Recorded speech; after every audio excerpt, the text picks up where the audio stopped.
You probably slept right through the second government shutdown of the new year. It came and went overnight. But just like before, the temporary solution comes with an expiration date not too far in the future. Correspondent Peter Doocy is on Capitol Hill tonight to tell us about this new deal and some major backpedaling by the GOP. Reopening the government required a big reversal for Republicans. Here's why. Back in 2011, when President Obama wanted to raise the debt ceiling, Republicans required him to impose budget caps to harness spending.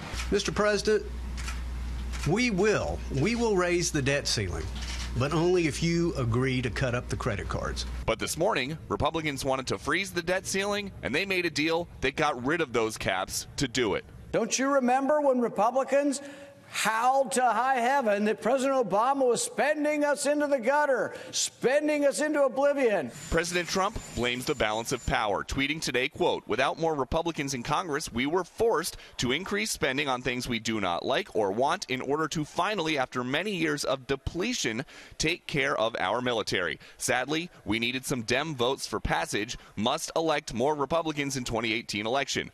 Today, he signed a bill that keeps the government funded till March 23rd, then over 2 years spends $6 billion fighting opioid addiction, puts $20 billion toward infrastructure, and repeals Obamacare's Independent Payment Advisory Board. But the lack of restraint has prominent conservatives furious. There's not even any pretense here at balancing a budget. On paper, it's hard to believe the Bipartisan Budget Act of 2018 was endorsed by the same Budget Committee chair who cut this 2011 video. We will cut spending. Speaker Ryan insists there are some things even the most responsible fiscal hawks can't plan for. Most of this domestic spending, as you pointed out, is one-time spending. It's hurricane relief. I mean, we're not going to rebuild Houston. We're not going to rebuild Florida. We're not going to help Puerto Rico or the fires in California.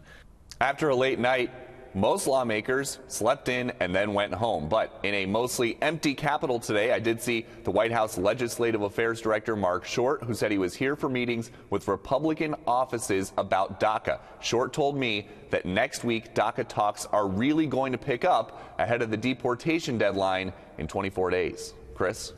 Peter Doocy on an empty Capitol Hill. Peter, thank you.